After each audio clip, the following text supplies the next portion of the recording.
Alright, अब हम बात करेंगे स्पर्मेटोजेनेसिस की या शुक्राणु जनन। ठीक है, लेकिन उससे पहले एक बार हम देख लेते हैं कि गैमेटोजेनेसिस युग्मक जनन जो है वो दो प्रकार का होगा। ठीक है, एक होगा स्पर्मेटोजेनेसिस, दूसरा होगा oogenesis।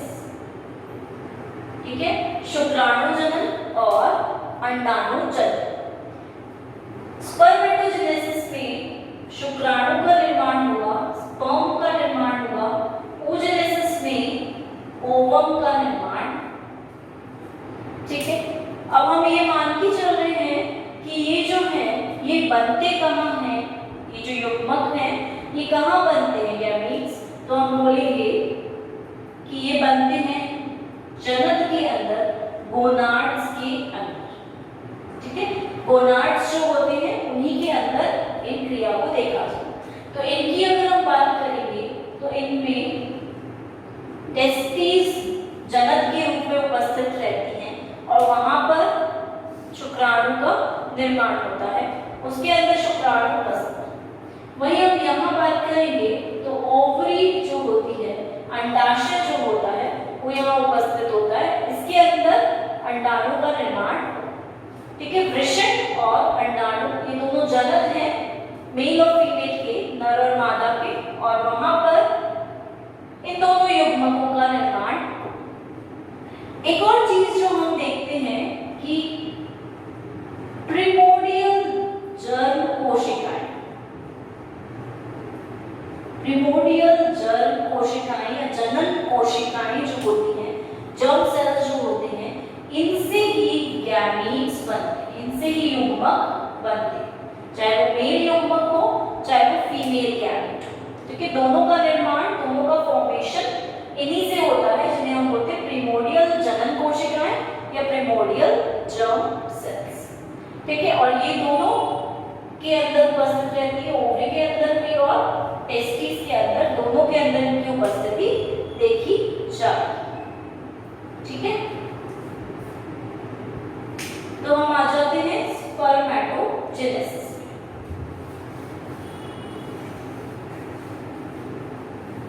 शुक्राणु जनन।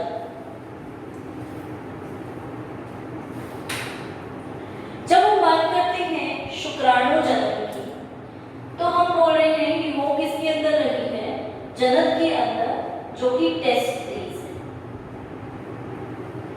ठीक, अब हम अगर बात करेंगे तो इनके अंदर रेता नलिकाएं उपस्थित होती हैं, जिनको हम बोलते हैं सेमिनिफेरस ट्यूब्यूल्स। ये क्या कहलाती हैं, रेता नलिकाएं। इनकी उपस्थिति इसके अंदर देखी जाती है और इनकी उपस्थिति के कारण ही इन्हें हम एक स्ट्रक्चरल और फंक्शनल यूनिट बोल सकते हैं, जिसका मतलब हुआ कि संरचनात्मक और क्रियात्मक इकाई है ये किसकी, टेस्टिस, क्योंकि उनके अंदर ये उपस्थित है और इनकी बहुत इंपॉर्टेंट क्रियाएं होती हैं। ठीक है, अब जब हम इसकी संरचना देखते हैं तो एक बार हम देख लेते हैं यहाँ पर किस प्रकार यहाँ संरचना उपस्थित रहती है। ठीक है,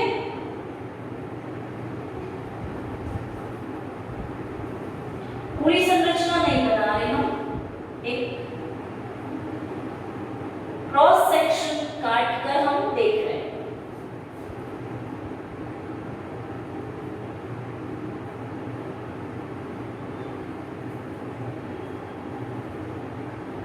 किस प्रकार की संरचना यहाँ हमें देखने को मिल सकती है।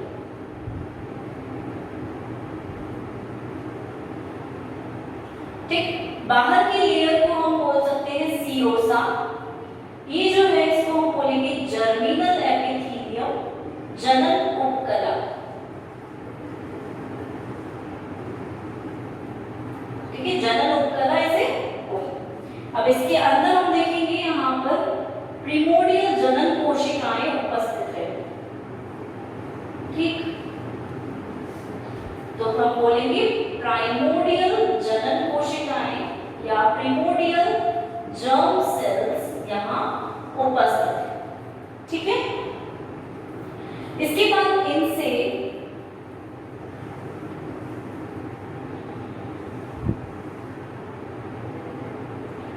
स्पर्मेटोगोनिया उत्पन्न होंगे।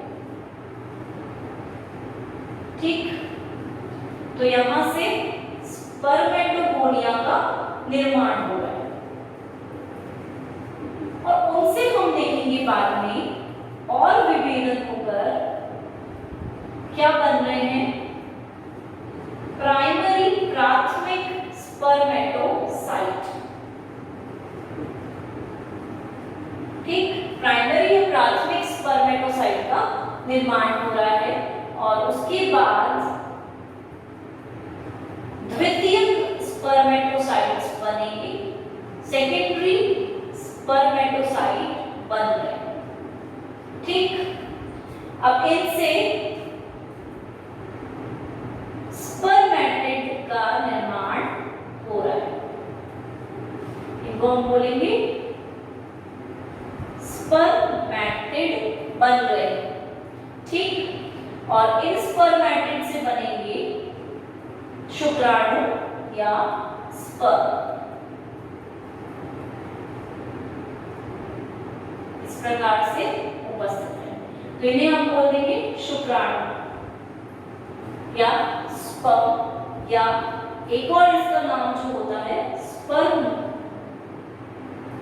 मेटोजोआ, जिसका मतलब हुआ कि ये जोआ मतलब एनिमल की तरह है, एक जानवर की तरह है और मूव कर सकते हैं, इसीलिए वहां पर मूवमेंट गतिशील होते हैं, इसलिए हम इनको दूसरा नाम ये भी देते हैं, परिणाम शुक्राणु होते। तो ये क्या है, टीएस है रेता नलिकाओं का सेमिनिफेरस ट्यूब्यूल्स का, और इस तरह की संरचना यहाँ देखने को मिलती है। यहाँ पर दो चीजें हमें देखने को मिलेंगी कि एक तो ये है जिसे हम बोलते हैं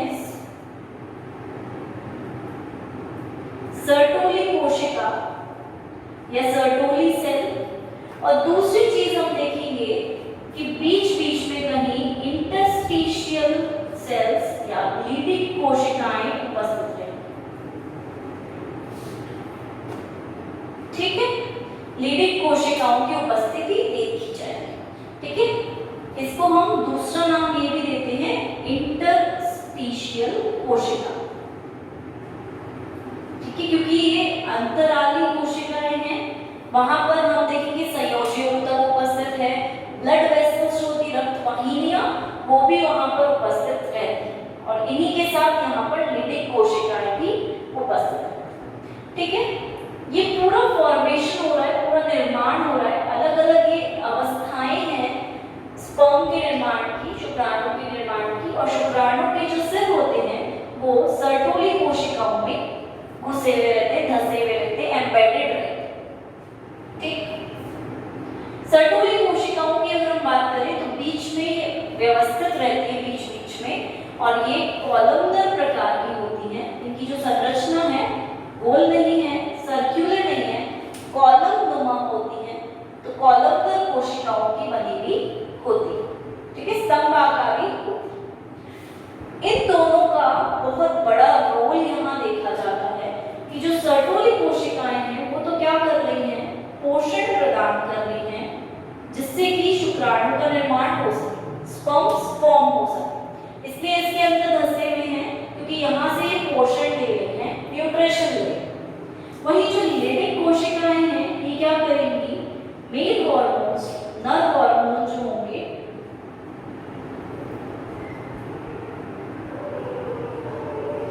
टेस्टोस्टेरोन जिसे हम बोलते हैं उसका निर्माण करेंगे, उसका स्रावण करेंगी लीडिक कोशिका।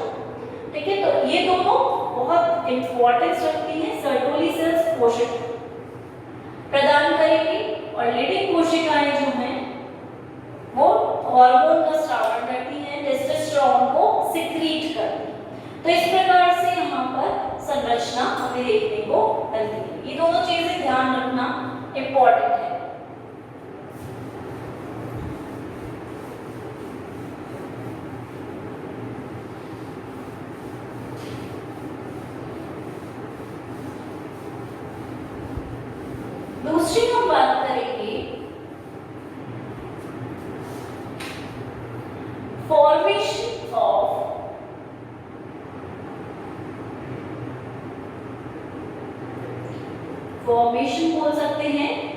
फिर मैकेनिज्म ऑफ की प्रक्रिया क्या है, स्पर्मेटोजेनेसिस, शुक्राणुजनन की पूरी प्रक्रिया किस प्रकार से होती है। इस प्रक्रिया को हम दो भागों में विभाजित करते हैं। ठीक है, जब हम पहले भाग की बात करते हैं तो वहां हम बात करेंगे फॉर्मेशन ऑफ स्पर्मेटिड, जिसका मतलब हुआ कि स्पर्मेटिड का निर्माण। ठीक, और दूसरी हम बात करेंगे स्पर्मियोजेनेसिस, विभेदन होगा, यहाँ डिफरेंशिएशन होगा, तो स्पर्मियोजेनेसिस। इस प्रकार से ये दो भागों में विभक्त रहता है। सबसे पहले हम बात करेंगे स्पर्मेटिड का निर्माण, तो इसके अंदर 3 स्टेप्स आते हैं। ठीक है, 3 भागों में ये विभेदित रहती है, विभाजित रहती है, जिसमें नंबर फर्स्ट हम बात करेंगे तो हम देखेंगे मल्टीप्लिकेशन फेज,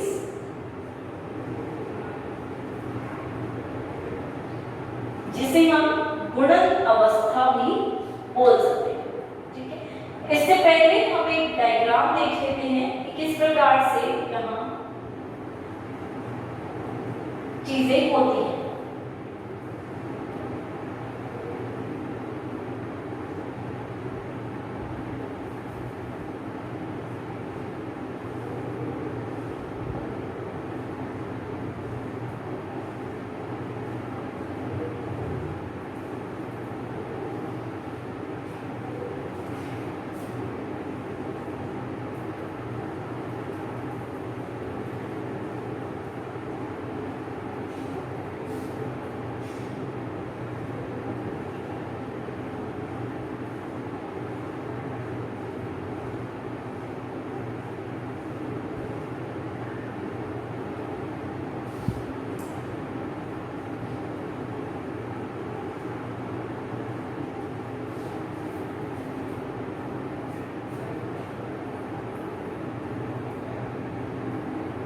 अभी हम सिर्फ बात कर रहे हैं इस वाले भाग की। ठीक है, इस भाग पे भी हम आए नहीं हैं, तो इसको मैं रब कर देती हूँ ताकि कंफ्यूजन ना हो। ठीक,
ठीक है, इस प्रकार हम यहाँ पर क्रिया देखेंगे।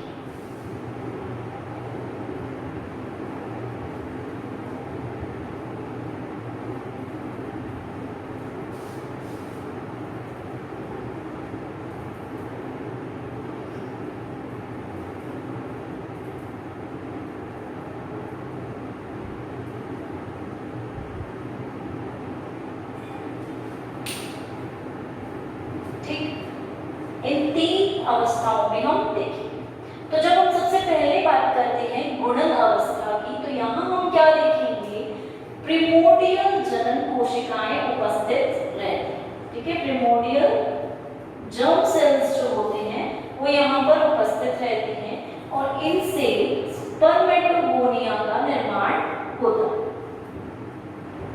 ठीक है, अब ये स्पर्मेटोगोनिया क्या करते हैं, माइटोसिस की क्रिया करते हैं, जिसे हम बोलते हैं समसूत्री विभाजन करते हैं, और यहाँ पर हम देख सकते हैं कि माइटोसिस हो रहा है। ठीक, माइटोसिस की क्रिया करके बहुत सारी कोशिकाओं को बनाते हैं, कोशिका की वृद्धि करते हैं, दैट मीन्स ग्रोथ कर रहे हैं यहाँ पर कोशिकाओं का। ये बहुत सारी संख्या में कोशिकाओं का निर्माण कर रहे हैं माइटोसिस की क्रिया के द्वारा। अब स्पर्मेटोगोनिया हम देख रहे हैं द्विगुणित हैं, डिप्लॉइड हैं, तो जो बहुत सारे स्पर्मेटोगोनिया बनेंगे वो भी कैसे होंगे, डिप्लॉइड ही होंगे, द्विगुणित प्रकार के ही होंगे। तो गुणन हो रहा है यहाँ पे। अब इन्हीं स्पर्मेटोगोनिया से गुणन के द्वारा ही, मल्टीप्लिकेशन के द्वारा ही किसका निर्माण हो रहा है, प्राइमरी स्पर्मेटोसाइट, जिसका मतलब हुआ कि प्राथमिक स्पर्मेटोसाइट जो है वो यहाँ पर निर्मित हो रहे हैं इसी माइटोसिस की क्रिया के द्वारा, और ये भी इसलिए ही द्विगुणित है, डिप्लॉइड प्रकार के हैं। ठीक है, तो ये मल्टीप्लिकेशन फेज हुई जहां पर स्पर्मेटोगोनिया से प्राइमरी स्पर्मेटोसाइट का निर्माण हो रहा है, प्राथमिक स्पर्मेटोसाइट बन रहे हैं माइटोसिस की क्रिया के द्वारा, और यहाँ पर गुणन हो रहा है, जिसका मतलब हुआ कि नंबर ऑफ कोशिकाएं जो है, संख्या जो है कोशिकाओं की वो बढ़ रही है, इंक्रीज हो रही है। ठीक है, ये चीज हमें यहाँ देखने को मिली। अब सेकेंड स्टेप में हम बात करेंगे, फर्स्ट हो गया मल्टीप्लिकेशन फेज, सेकेंड होगा हमारा ग्रोथ फेज। ठीक है, वृद्धि अवस्था। वृद्धि अवस्था में क्या देखेंगे हम कि जो प्राइमरी स्पर्मेटोसाइट, प्राथमिक स्पर्मेटोसाइट है, वो वृद्धि के अंदर जा रहा है और आकार भी बड़ा हो रहा है। ठीक है, जस्ट हम बोल सकते हैं कि इसका आकार दोगुना हो जाता है जब ये इस अवस्था में आता है, तब उस टाइम पे, उस समय। ठीक है, और बाकी कोई चेंज नहीं हो रहा, बाकी कोई बदलाव नहीं हो रहा, इसलिए प्राइमरी स्पर्मेटोसाइट जो है वो द्विगुणित ही है, 2np। अब हम ये मान के चलते हैं यहाँ पर कि जो स्पर्मेटोसाइट है प्राइमरी वृद्धि के अंदर जा रहे हैं, तो वृद्धि यहाँ पर अंडाणु के कंपैरिजन में, वहां से अगर हम कंपेयर करते हैं, तुलना करते हैं, तो यहाँ वृद्धि कम होगी, लेकिन फिर भी यहाँ कहा जाता है कि जस्ट डबल जो है वो साइज में जा रही है। तो प्राइमरी स्पर्मेटोसाइट जो है वो वृद्धि कर रहे हैं, जस्ट 2x साइज के डबल हो रहे हैं, दुगने हो रहे हैं, और प्राइमरी स्पर्मेटोसाइट का ही निर्माण कर रहे हैं। ठीक है, दोनों द्विगुणित प्रकार के ही हैं, उनमें बस ये होगा कि आरएनए का संश्लेषण ज्यादा हो जाएगा, आरएनए सिंथेसिस बढ़ जाएगा, वहां पर जितने भी ऑर्गेनल्स हैं उनका परिवर्तन होगा, डेवलपमेंट होने लग जाएगा, जिसकी वजह से वो आकार में अपने आप को बढ़ा कर देंगे। ठीक, तो ये सेकेंड अवस्था हुई। दूसरी अवस्था ग्रोथ फेज। अब तीसरी अवस्था की हम अगर बात करते हैं तो वो आती है हमारी मैच्योरेशन फेज, जिसे हम बोलते हैं परिपक्वन अवस्था। ठीक है, परिपक्व होती है यहाँ पर आके कोशिकाएं।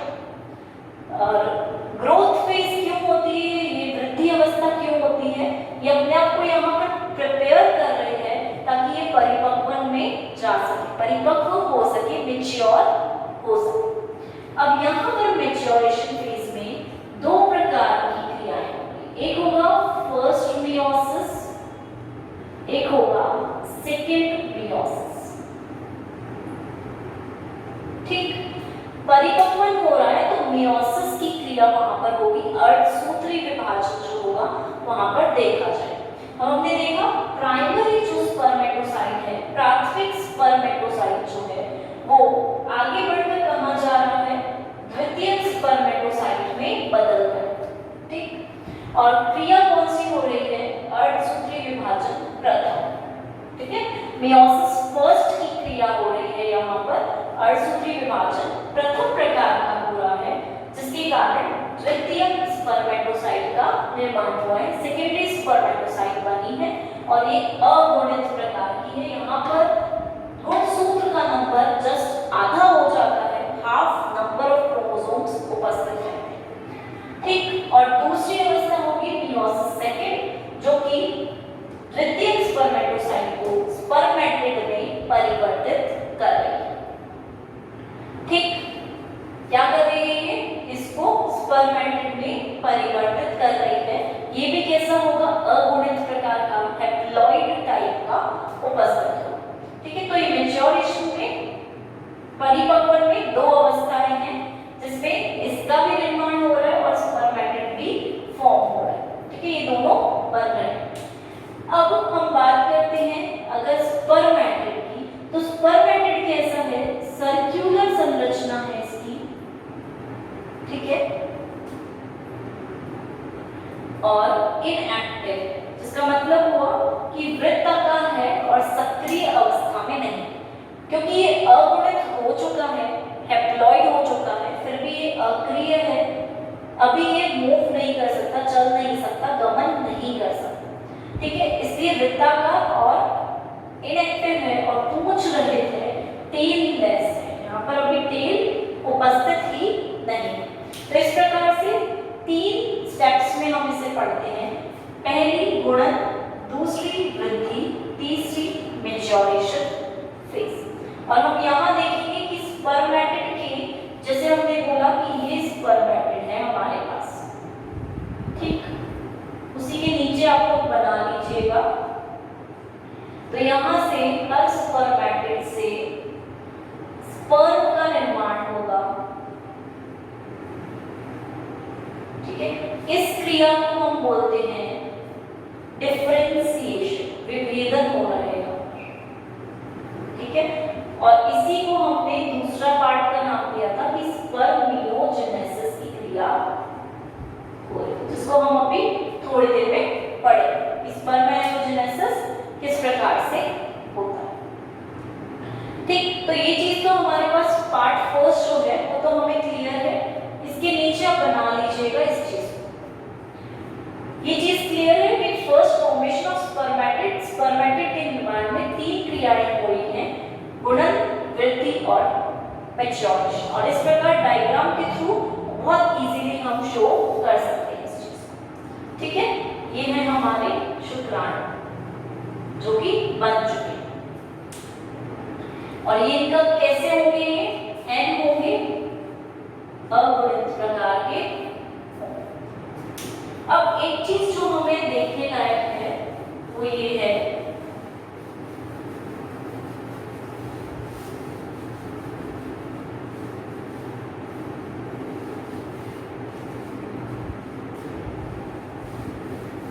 कि नॉर्मली जब हम मियोसिस की बात करते हैं, अर्धसूत्री विभाजन की बात करते हैं, तो मियोसिस को हम दो भागों में विभाजित करते हैं, एक फर्स्ट, एक सेकंड। ठीक है, मियोसिस फर्स्ट या मियोसिस प्रथम कैसा होता है?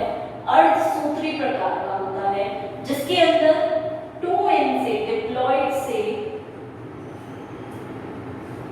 हैप्लॉइड बन जाता है, अगुणित प्रकार के क्रोमोसोम्स वहां हो जाते हैं। और मियोसिस सेकेंड बिल्कुल माइटोसिस जैसा होता है, समसूत्री विभाजन जैसा ही होता है।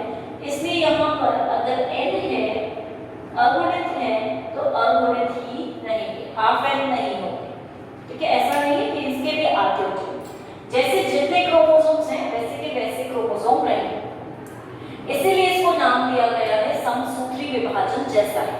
ठीक है, माइटोसिस में भी ऐसा ही होता है, क्योंकि वहां पे भी सेम जितना है क्रोमोसोम, गुणसूत्र जितने हैं उतने के उतने ही रहते हैं। और इसको अर्धसूत्री इसलिए बोला गया क्योंकि बिल्कुल आधे कर देता है ये गुणसूत्र। ठीक है, अब जब हम इसमें बात करते हैं कि ये तो नॉर्मल हो गया हमारे लिए कि ये तो बिल्कुल माइटोसिस जैसे, लेकिन इसकी जब हम बात करते हैं तो यहाँ हम देखते हैं प्रोफेज अवस्था उपस्थित होती है। ठीक है, तो प्रोफेज फर्स्ट उपस्थित होगी, मेटाफेज फर्स्ट उपस्थित होगी, ठीक। उसके बाद एनाफेज फर्स्ट उपस्थित होगी, ठीक है।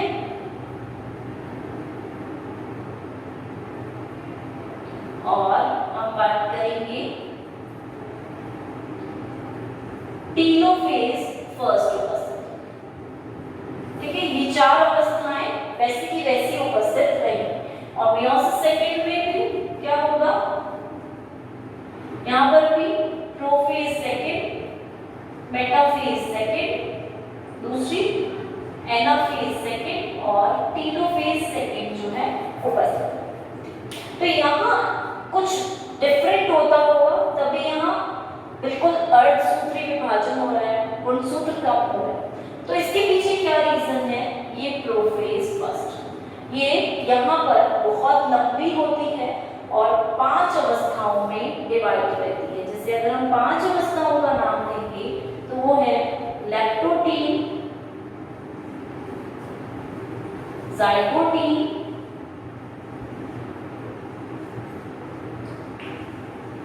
डेकाइटीन,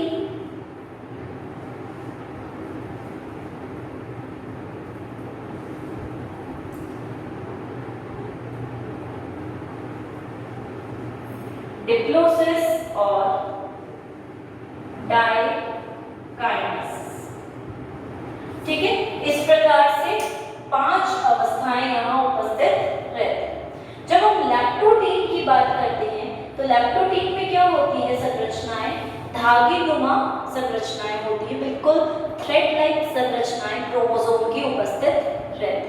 जब हम जाइगोटीन की बात करेंगे तो वो क्या होता है, वहां पर क्रोमोसोम बनना शुरू हो जाते हैं, उससे क्रोमोसोम की आकृति हो जाती है और वो थोड़े से मोटे हो जाते हैं, थिक हो जाते हैं, ठीक है। जब हम क्योंकि पास भी आ जाते हैं। पेकाइटीन की बात करेंगे तो पेकाइटीन में हम देखते हैं कि यहाँ पर क्रॉसिंग ओवर होता है, ठीक है। और क्या बनते हैं, टेट्राड का निर्माण होता है, टेट्राड बनते हैं। और जब जिस जगह पर क्रॉसिंग ओवर हो रही है वहां पर कियास्मा फॉर्मेशन होता है, जहां दोनों गुणसूत्र आपस में मिले हुए हैं, एक दूसरे से अटैच है, वहां पर कियास्मा फॉर्मेशन देखा जाता है, ठीक। इस प्रकार से कियास्मेटा का निर्माण होता है और बाकी जगह पे क्रोमोसोम अलग अलग रहते हैं, गुणसूत्र अलग अलग रहते हैं, ठीक है। इस प्रकार से हम बोल सकते हैं कि जैसे ये गुणसूत्र हैं ये आपस में मिल रहे हैं। और यहीं पे हम बोलते हैं कि जो मेल और फीमेल्स हैं उनकी क्रोमोसोम्स आपस में कनेक्ट हो रहे हैं। तो आगे जब नेक्स्ट जनरेशन में जाएंगे तो दोनों के कैरेक्टर्स, मेल के भी और फीमेल के भी, दोनों के कैरेक्टर्स, दोनों के जो लक्षण होंगे वो आगे हेरिडिट होंगे, आगे वंश में जाएंगे, नेक्स्ट जनरेशन में जाएंगे। और वो नेक्स्ट जनरेशन में इसी कारण जाते हैं कि यहाँ पर जीन्स एक्सचेंज हो रहे हैं, आपस में एक्सचेंज हो रहा है। डिप्लोसिस में क्या होगा, अब ये कियास्मा जनिस तो एक साथ रहेंगे, दोनों के स्ट्रैंड्स एक्सचेंज भी हो जाएंगे और इसी के साथ ये दूर दूर होने लगे। और डाइकाइनेसिस में ये बिल्कुल ही दूर की तरफ चले जाते हैं, बिल्कुल दूर की तरफ चले जाते हैं। फिर क्या होता है, मेटाफेज फर्स्ट आती है, जहां बीच में इक्वेटर प्लेट पर ये अरेंज हो जाते हैं एक साथ, ठीक है। फिर एनाफेज आती है जिसमें ये क्रोमोसोम्स गुणसूत्र जो हैं पोल की तरफ जाने लग जाते हैं, ऊपर और नीचे की तरफ जो फाइबर्स हैं उनके थ्रू स्पिंडल फाइबर्स, स्पिंडल तंतु होते हैं, उनके द्वारा ध्रुव की तरफ जाने लगते हैं। और टीलोफेज में फिर कोशिकाओं का निर्माण हो जाता है, कोशिकाएं बन जाती हैं। तो इस प्रकार हम बोल रहे हैं कि यहाँ पर 5 अवस्थाएं उपस्थित हैं, सबसे लंबी है, क्रॉसिंग ओवर भी हो रहा है, इसके कारण ही हमें स्पीशीज में डाइवर्सिटी या बहुत ज्यादा वैरायटी देखने को मिल सकती है, ठीक। तो इस प्रकार यहाँ पर मियोसिस फर्स्ट में गुणसूत्र में भी परिवर्तन हो रहे हैं और उसी के कारण यहाँ पर आधा रह जाता है गुणसूत्र का नंबर, उनकी जो संख्या है वो आधी रह जाती है, ठीक है। तो ये बात थी हमारी फॉर्मेशन ऑफ स्पर्मेटिड फर्स्ट भाग में, पहले भाग में। जब हम दूसरे भाग की बात करते हैं तो वो आता है हमारा बी भाग, जैसे हम बोलेंगे स्पर्मियोजेनेसिस।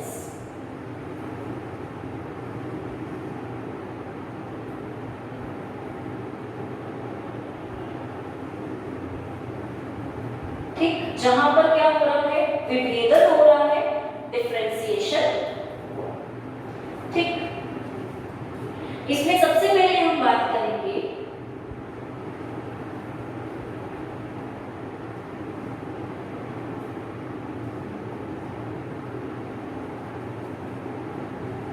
कि जो स्पर्मेटिड है वो विभेदित होकर किसमें बदल रहा है,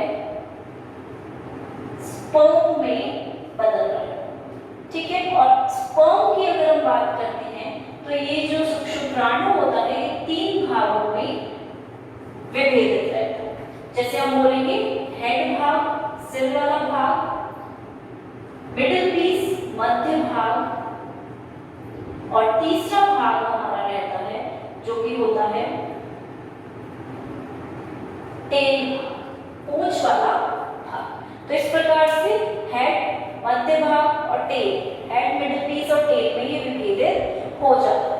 तो जब हम पहली बात करेंगे तो पहले पॉइंट में हम यहाँ बोलेंगे फॉर्मेशन ऑफ हेड। ठीक है, सिर भाग का निर्माण, और इस हेड भाग को भी हम 2 भागों में विभक्त कर सकते हैं। पहला फॉर्मेशन ऑफ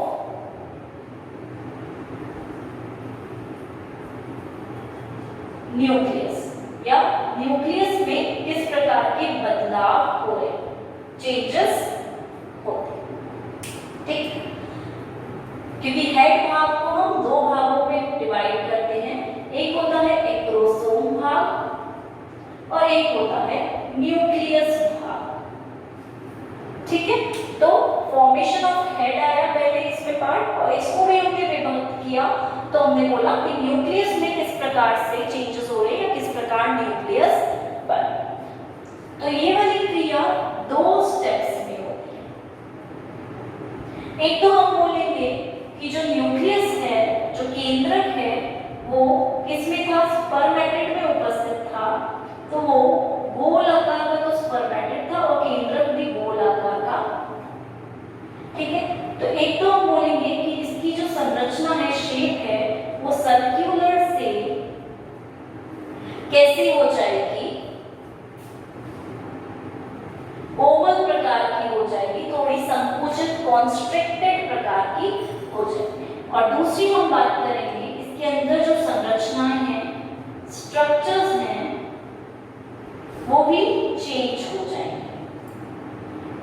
ठीक है, तो सबसे पहले हमने बात की इसकी शेप की, आकार की, गोल आकार में था पहले, अब धीरे धीरे क्या हो रहा है, ये अपने आकार में परिवर्तन कर रहा है, बदलाव कर रहा है, और वृत्ताकार से ये बिल्कुल कॉन्स्ट्रिक्टेड फॉर्म में आ रहा है, ओवलनुमा आकृति में आ रहा है और पिचक रहा है।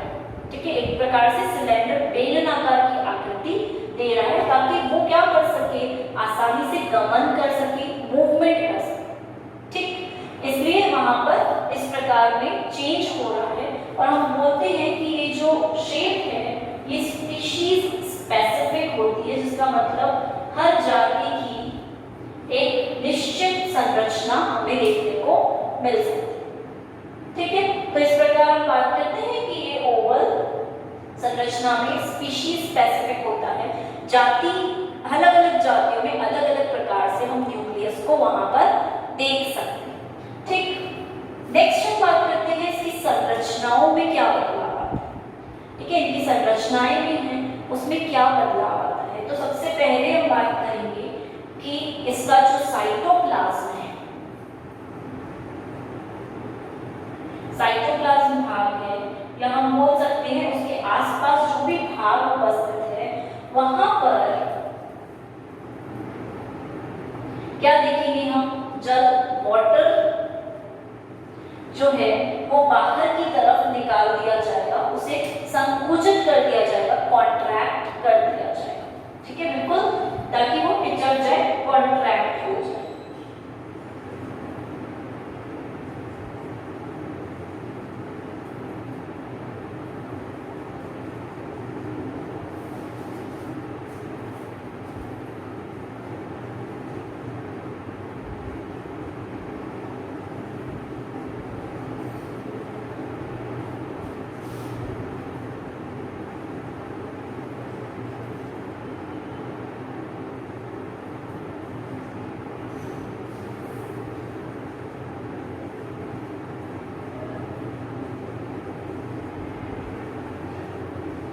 ठीक है। अब हमें क्या करना है, क्योंकि उसको गतिशील बनाना है, तो इसलिए हम क्या करते हैं, यहाँ पर उसका भार कम करने की कोशिश करते हैं, ठीक है।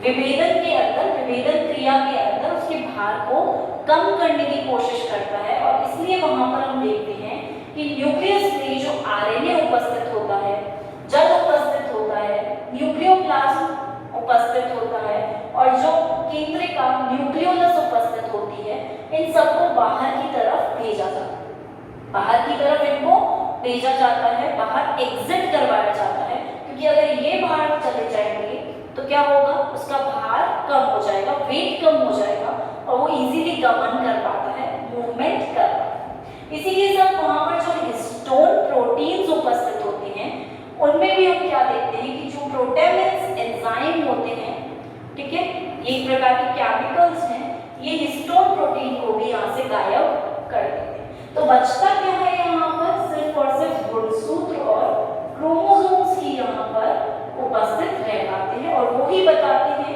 कि किस प्रकार की संरचना आगे जाइगोट में जाएगी, युग्मनज में जाएगी, ठीक है। तो ये तो है फॉर्मेशन ऑफ न्यूक्लियस कि केंद्रक में किस प्रकार से बदलाव हो रहे हैं।